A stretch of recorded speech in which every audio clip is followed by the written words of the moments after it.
Steeped in sorcery and witchcraft stands a real school with startling parallels to Hogwarts, a place of dark mysteries and secret passages that was built by a real wizard.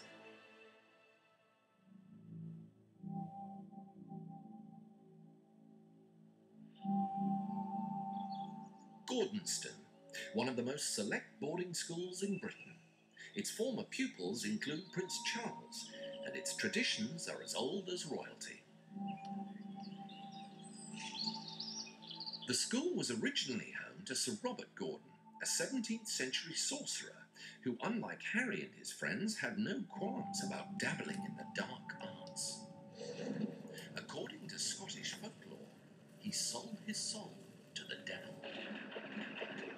Beauvoir hasn't heard of that man of renown, the wizard, Sir Robert Gordonston, the wisest of warlocks, the Maréchal Chill, the despot of Duffus, and Freen of the Deal, the man whom the folk so wild Maréchal feared, the man whom the fiends so wild Satan revered.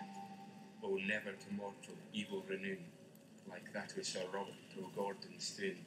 You must remember that you're in a part of the country which is well known for ghosts and all sorts of surreal things happening, and he's very much a part of that in this part of the world. That's why he was called the Wizard, because below where we're sitting now, he had a laboratory where for 7 years he sat. He eventually, after 7 years of sitting by a fire, achieved the construction of a salamander. A lizard came out of the fire and told him some of the secrets of life. So there are all manner of exciting stories about this man, the Wizard.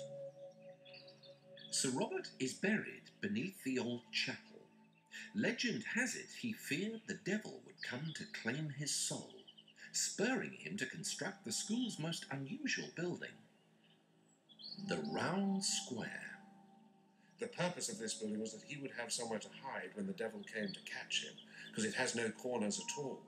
It's made an interesting boarding house. I mean, someone like Harry Potter would have absolutely loved it, because there's a housemaster trying to keep this place under control, and the boys can just keep going round and round and round ahead of him all the time. The Round Square failed to save Sir Robert Gordon. Legend says the devil eventually caught up with the sorcerer. History says he died in his bed.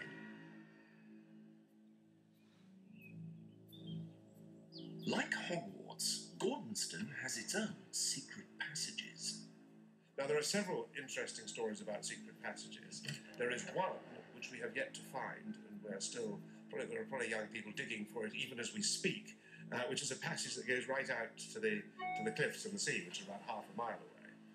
But that, as you might imagine, had rather more to do with smuggling than anything to do with wizardry. However, within the building, and these are still extant, are two hidden passages which are called priests' holes.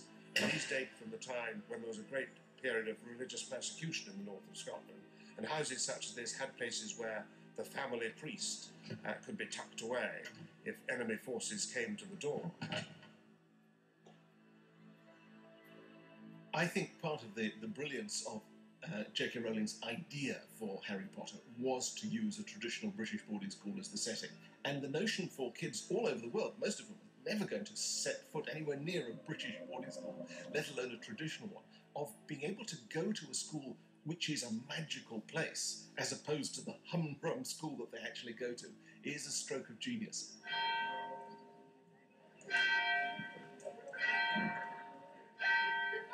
The first thing that happens to a new arrival at boarding school is being selected for a house, a decision that will affect Harry's whole school career.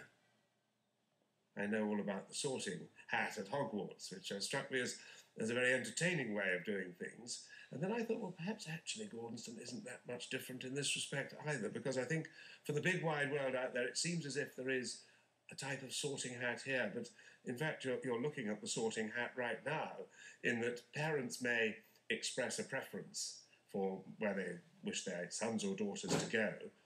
But I retain this rather ferociously as the headmaster's right in the arsenal to say where they should go. It's most important in a school like this nowadays not to have all one type in one house. So what one does is actually, through interview and having reports, learn a good deal about them before they come, and then say, no, I think that one would be right for there. Because rather like at Hogwarts, of course, the sense of loyalty and community within the houses is very keen indeed, and therefore they soon get to know where they belong. At Hogwarts, the members of one house are notorious, Slytherin, and Harry nearly finds himself joining them. The Slytherin house, I mean, they are really not a nice bunch of people. When I talk to children about this book, that episode with, the Sorting Hat comes to haunt them. They're absolutely shattered by the fact that Harry nearly got stuck in Slytherin. Millions of people are affected by the travel bug. I realize it's something that'll stay with me the rest of my life.